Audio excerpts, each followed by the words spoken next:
Welcome to another session of Mahiyatul Amraz or Pathology in Unani Medicine.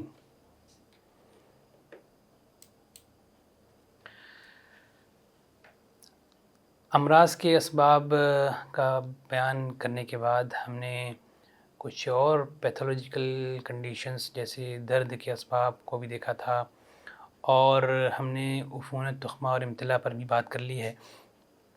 کچھ اور اہم غیر طبعی صورتحال ہے جس کے اسباب کا بیان مفید ہوتا ہے اور یہ جاننا ضروری ہے۔ تو اس کا جان لینا ہمیں بہت ساری بیماریوں کے سمجھنے میں معاون ہوگا۔ تو ایک چیز ہے احتباس غیر طبعی۔ تو احتباس غیر طبعی کیا ہوتا ہے کہ بدن میں کسی چیز کا رکنا۔ احتباس کا مطلب ہوتا ہے، حبس کا معنی ہوتا ہے رکنا۔ تو بدن میں کسی چیز کا غیر طبعی طور پر رکنا احتباس کہلاتا ہے۔ ایب نارمل حالات میں رکنا احتباس کہلاتا ہے۔ احتباس طبعی طور پر ضروری ہے کچھ چیزوں کے، جیسے خون کا طبعی مقدار میں ہونا ضروری ہے، لیکن غیر طبعی احتباس کا مطلب جو چیز بدن سے نکل جانی چاہیے وہ بھی رک جائے۔ اس کے اسباب بہت ملتے جلتے ہیں جو ہم نے عفونت و تخمہ میں پڑھا ہے، کہ قوت ہاضمہ ضعیف ہو جائے جس کی وجہ سے غذا ہضم نہ ہو اور وہ عضو میں پڑی رہ جائے۔ قوت ہاضمہ کا ضعیف ہونا یہ ہم نے اسباب تخمہ اور امتلا میں پڑھا ہے۔ اسی طرح قوت دافعہ کا ضعیف ہونا یہ بھی ہم نے پڑھا ہے، جس سے مواد فاسدہ اور فضلات جو بدن سے خارج ہو جانے چاہیے وہ خارج نہیں ہو پاتے ہیں، بدن میں موجود رہتے ہیں اور بدن میں احتباس کے ذمہ دار ہوتے ہیں۔ یہ قوت ماسکہ کا قوی ہونا جس سے مواد رک جائیں، یہ بھی ہم نے اسباب تخمہ و امتلا میں پڑھا ہے۔ یہ بھی احتباس غیر طبعی کے اسباب میں بھی شامل ہے۔ مجاری کا تنگ ہونا یہ بھی دکھا ہے، جس سے مواد خارج نہ ہو پائیں اور سدے بننے لگ جائیں، obstruction پیدا ہونے لگ جائے، جو پیسیجز ہیں وہ نیرو ہو جائیں۔ یہ بھی ہم نے، یہ چاروں اسباب ہم نے اسباب عفونت، تخمہ اور امتلا میں دیکھی ہیں۔ تو اس کو مزید تفصیل سے نہ بیان کرتے ہوئے آگے چلتے ہیں۔ کبھی کبھی احتباس اس وجہ سے بھی ہو جاتا ہے کہ مادہ غلیظ ہو، لیسدار ہو یا مقدار میں زیادہ ہو۔ جب مادہ غلیظ ہوتا ہے، زیادہ غلیظ ہو جائے یا اس کے اندر چپک پائی جائے، غلظت ہو، بہت وسکس ہو، یا لیسدار چپک پائی جائے، اور تو غلظت کی وجہ سے نہ نکل پائے، رقیق ہوگا تو آسانی سے نکل جائے گا، غلیظ ہوتا ہے اس لیے نہ نکل پاتا ہے، چپک کی وجہ سے وہ نہیں نکل پاتا ہے، لیسدار ہونے کی وجہ سے یا لزوجت کی وجہ سے، یا مقدار میں اتنا زیادہ ہے کہ قوت دافعہ اس کو خارج نہیں کر پا رہی ہے۔ تو ایسی صورت میں بھی بدن میں وہ مواد جمع رہ جاتا ہے، احتباس ہو جاتا ہے۔ کبھی یہ ہوتا ہے کہ فضلات کو دفع کرنے والی قوت ارادی یا قوت حس وہ موجود نہیں ہے۔ تو یہ قبض میں کامنلی دیکھا جاتا ہے کہ قبض میں کبھی کبھی سارے فیکٹرز ٹھیک ہیں، سب چیزیں نارمل ہیں، لیکن تب بھی اس پیشنٹ کو قبض اس لیے ہے کہ جو انٹسٹین ہیں اس میں جو قوت ارادی، جو اس کے اندر جو اعصابی سسٹم اس کا ہے وہ خراب ہو گیا ہے، اور احساس موجود نہیں ہے کہ اس کے اندر فضلہ موجود ہے۔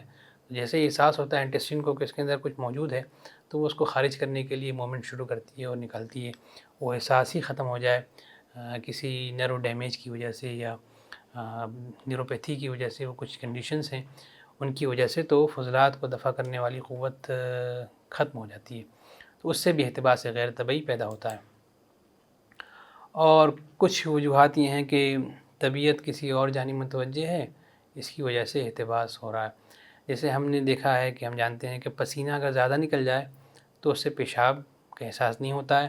کچھ چیزیں جو پیشاب کے ذریعے نکلنی چاہیے وہ پسینے کے ذریعے سے تو نہیں نکل سکتی، ہاں پانی ضرور نکل جائے گا پسینے سے، لیکن جو فضلات پیشاب کے راستے سے نکلنے چاہیے وہ تو نہیں نکل پائیں گے۔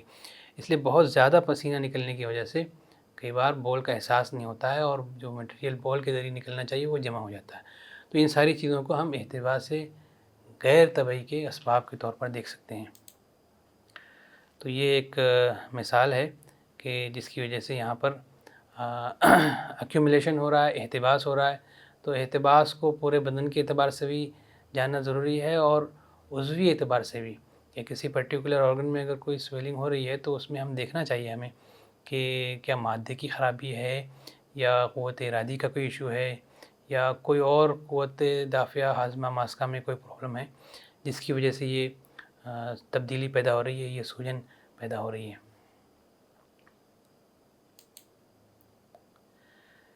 So we will discuss some causes of احتباس غیر طبعی اور abnormal retention. It is one factor in the six essential causes, six essential factor. Among these, the sixth one is istifrag or ihtibas. So istifrag, evacuation is also important for our body, evacuation of morbid material or waste material, and retention of important fluid or important material is also important. But sometimes those things which must be evacuated are retained. So such condition is called as احتباس abnormal retention or احتباس retention which is abnormal غیر طبعی. طبعی means normal, غیر طبعی means abnormal. So the causes are almost similar to the causes which we have discussed in cases of تخمہ, امتلا, and عفونت. So weakness of قوت ہاضمہ may lead to احتباس. Weakness of قوت دافعہ may cause retention of waste. Similarly, strong قوت ماسکہ may cause the retention of مواد. And similarly, narrowing of majari, the passages or lumens which are meant for the passages of mawad, if they are narrowed due to abnormal issues, so the mawad will retain and may lead to obstructions. So these all are discussed earlier. Some other causes are like sometimes madda is so galeez, so viscous, it could not be eliminated, it could not be evacuated easily. Sometimes madda is abnormal in terms of its stickiness.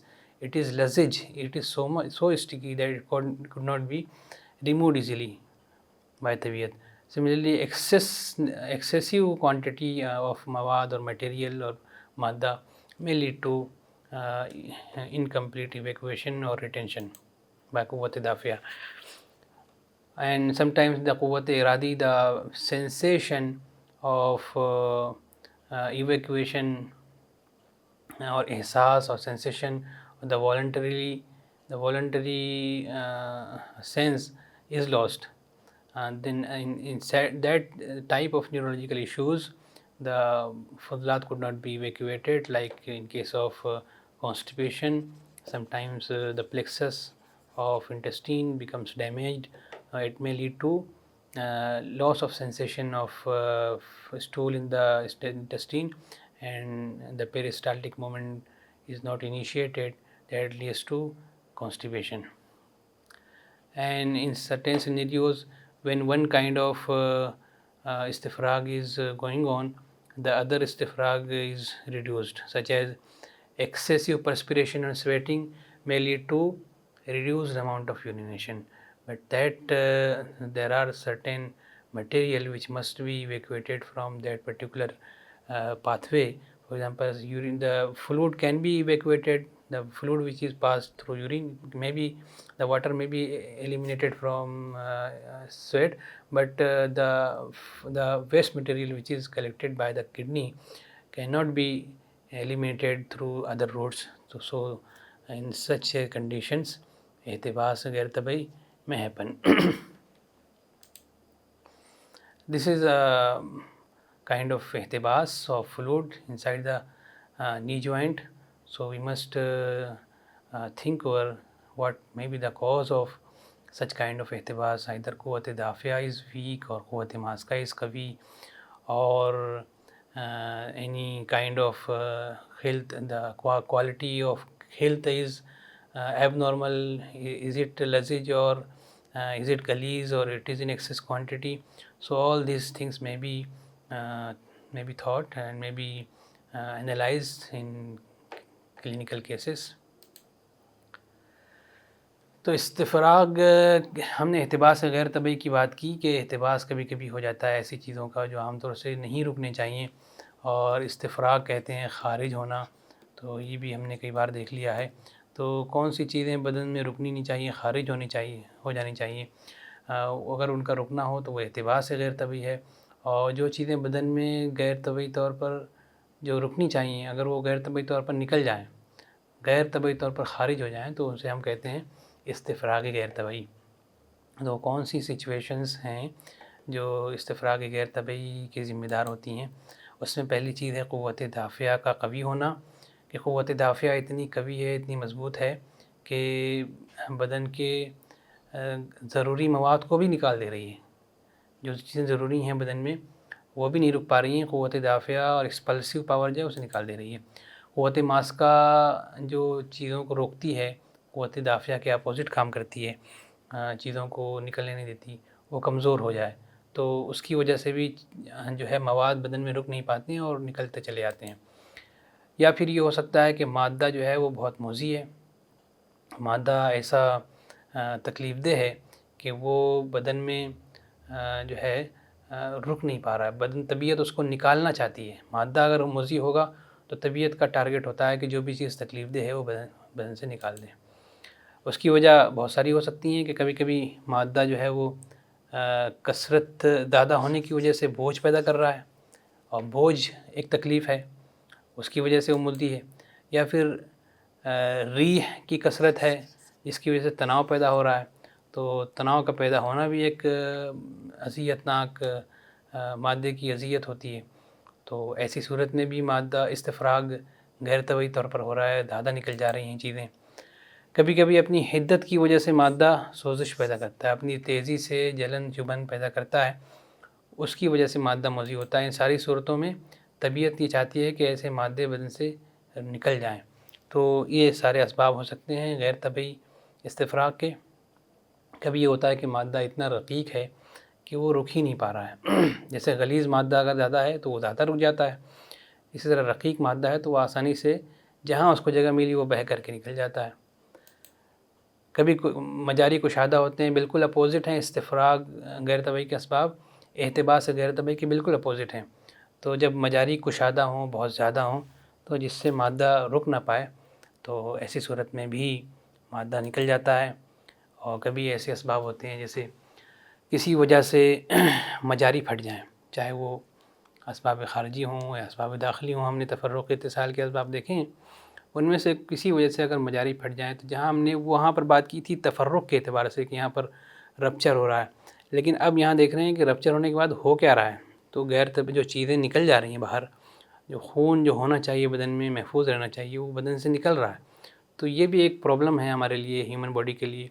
تو اس کو ہم غور کر رہے ہیں کہ ایسی صورت میں جیسے ایپسٹیکسس سے خون زیادہ نکل جائے، بلڈ لاس ہو جائے، یا بلیڈنگ پائلس ہو جائے، پائلس میں بلیڈنگ ہو جائے، تو ایسی سبب سے مجاری کا پھٹنا یا ان کے منہ کھل جانا، اس کی وجہ سے ہمارے بدن سے غیر طبعی استفراغ ہو جاتا ہے. تو یہ ایک مثال ہے رعاف کی، ایپسٹیکسس کی، جس میں نکسیر پھٹنا جسے کہتے ہیں. So what are the causes of استفراغ غیر طبعی؟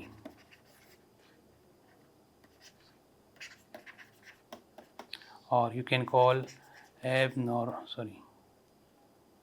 abnormal evacuation. The material which must be retained in the body, if it is being eliminated, then this condition is called as abnormal evacuation. استفراغ طبعی evacuation of waste material is normal and it is essential, but abnormal evacuation, that is evacuation of useful things, is an abnormal condition, and the causes may be either the quwwat dafia, the expulsive power has become very strong, it is eliminating the useful thing from the body, or quwwat masika, which retains the substances, is very weak, it could not retain the useful substances, so it is being eliminated. Or madda is nauseous, madda is harmful for body, and because of its harmfulness there are certain situations because of which it may be harmful, such as it is excess in quantity, So because of its excessive quantity, it is causing heaviness, and that heaviness leads to evacuation. The tabiyat evacuates that matter which is causing heaviness. Similarly, if re is causing distension, so tabiyat tries to eliminate such re which is causing distension. It is causing noxious feelings, and tabiyat eliminates it. Sometimes sometimes the madda is irritating due to its hiddat. It is irritating because of its abnormal quality. So in that scenario, it is noxious for the body, and it is eliminated by the tabiyat. In some situations, the madda is although normal, but only the viscosity is very low, so it is very raqiq, very thin, and that leads to that is against the retention. So it finds its path anywhere, and it is excreted from the body easily. Sometimes the lumen and the passages are so wide that the materials which are supposed to be retained for some time, it could not be retained, and they are removed from the body. And one condition is rupture of any vessel or any majari because of any internal cause or external cause that leads to tafarruq. For example, in case of epistaxis, bleeding from nose, or condition like for example piles, where the bleeding happens from the rectum. So in those conditions, if rupture occurs anywhere in the body, that may lead to istifrage ghair tabai. The matter which must be retained are eliminated, and this is abnormal condition.